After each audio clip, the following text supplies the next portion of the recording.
Hi everyone, Luke here from Weekend Tour Pros. You're joining me again at the amazing custom fit studio at Portsmouth Golf Centre as we test another brand new iron for 2024, the Cobra Darkspeed irons. Now if you've watched my channel for some time, you'll know I absolutely loved last year's model, the Aerojet, so I'm really keen to give these irons a hit and see how they perform. Let's get stuck in.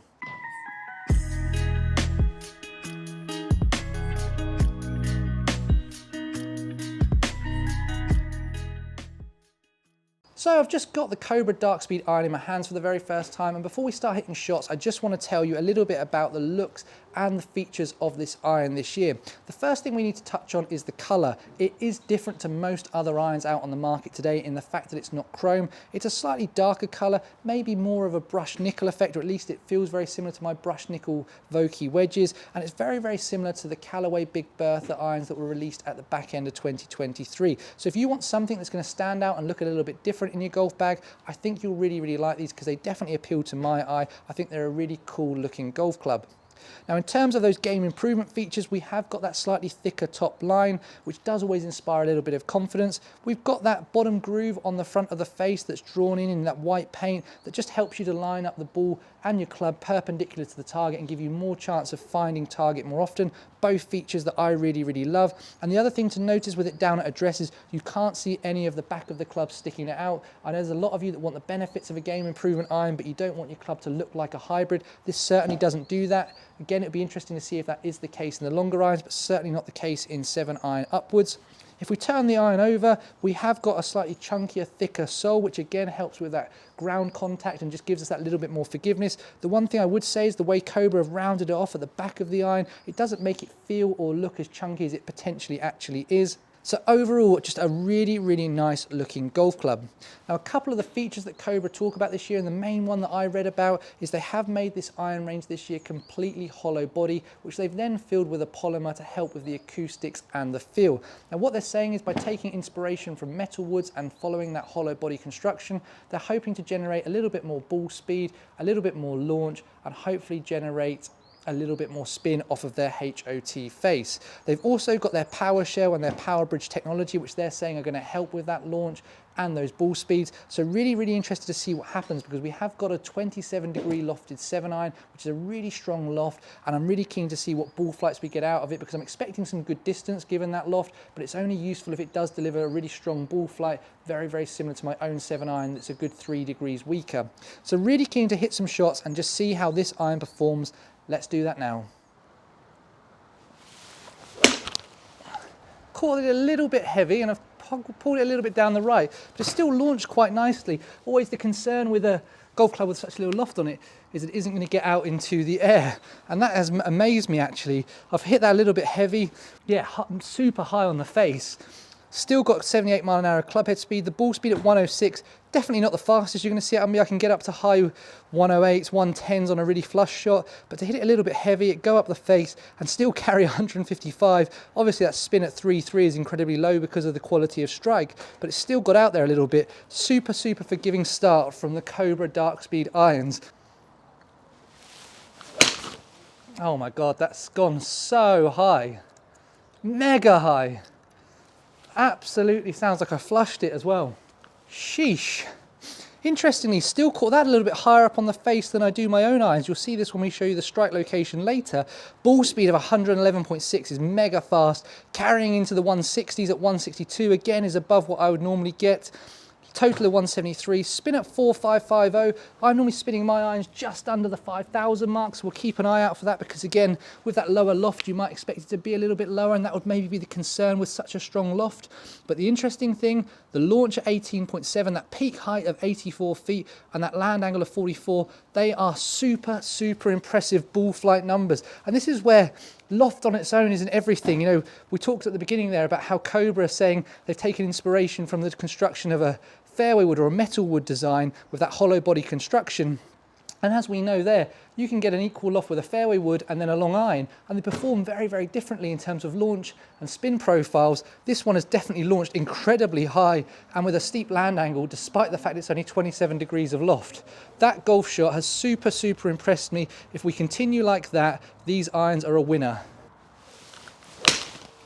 That's gone so high again. Wow.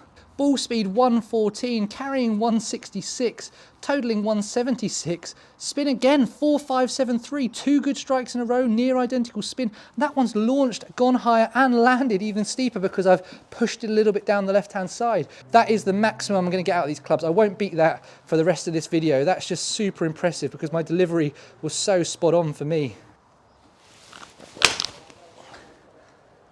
Oh, and it's just another one that's launched into orbit. I can't believe this is a 27-degree lofted iron with how high they are launching and how high they are going. My club head speed, I'm certainly warming up now because I'm up to my max speed in that 80 mile an hour. Ball speed of 111.4, carrying at 160.6, totaling at 173. Spin again, that's 4 shots in a row. The spin rates are within about 100 revs of each other. I've towed that, absolutely massively towed it. I could feel the club twist in my hand and it's gone dead straight. Absolutely dead straight. 12 mil out towards the toe, over a centimetre out towards the toe. I've still got 110 of ball speed. I've still carried it at 157. The spin's crept up a little bit, again 4.7, nothing excessive, and it still went 75 feet in the air and landed at 42 degrees. Like, if that's a miss hit with these clubs, that's as good as anything I can get out of my own irons straight out the middle. That's just really good. Another one out the toe. But again, it's an identical shot to the last one. The numbers are going to be so close. Look at that. 108 of ball speed, carry 156. Interesting there, the spin came down. The strike location almost identical, 12 mil out the toe.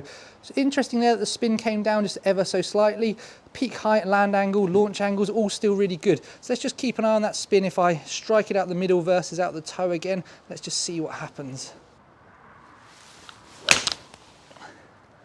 I've just turned that over, turned it back into the wind, but it's beautiful strike again. 111 of ball speed, carrying at 159, spin again, 4.6 back to where we were. Launch angles, peak heights, land angles are all very, very similar for those toe strikes. Regardless of what's happened out the toe, it's doing very similar things, even with me there just closing that face down ever so slightly. Ah, such a shame. It's such a great strike. And look at everything. It's jumped up because it's a pull. That ball speed's jumped up exactly like you'd expect it to do to 113. The carry number's gone through the roof at 168. Spin has dropped down because of that pull, be it a more centered strike this time. Spinning at 4,000. Launch 18.8. But look at that peak height still. 85 feet of peak height with a 43-degree land angle off of a pull down the right-hand side. Like, these numbers are phenomenal. Such a good golf shot. It just feels like it's going so high and landing so steep, which again I just can't get over considering the loft on these irons, how it's doing that. Ball speed 111, carrying at 158.5, spinning at 5,000 again. We've got that strike still towards the toe but a little bit lower on the face this time, and that launch, peak height, land angle all very similar. Really consistent ball flight, really, really enjoyable ball flight, and really surprising ball flight considering the loft here. There'd probably be a tendency, you'd think, to hang back and want to help it in the air when you read that loft number, but just trust it. It's a 7-iron. It's going to get itself out in the air because of the construction of it. Let it do its job and it will do it for you. That's another really nice golf shot. Really nice. Look at that. Finally hit one out the middle. We've seen there ball speed of 112, carry at 159, because what we've actually seen is the spin rate has jumped up from getting out the middle to again a number that so many of you will feel more comfortable with, 5159. Again, remember we're on the mat, add that onto the grass, you get another 1,000 revs of spin. And again, just look at how good that ball flight number is. And you can see that from the picture there on the left hand side of the ball flight. It's just seriously impressive. Oh my God, that's the best one yet. It's such a shame I've tugged it. You could just feel it off the face. It felt incredible. It's just going to be huge. It is. Oh my God. It felt incredible off the face. It was so middled. 165 of carry, spinning at 4.363. That peak height on a pull at 80 feet and that land angle is just so impressive. Let's just try and hit one more that we just get down the middle.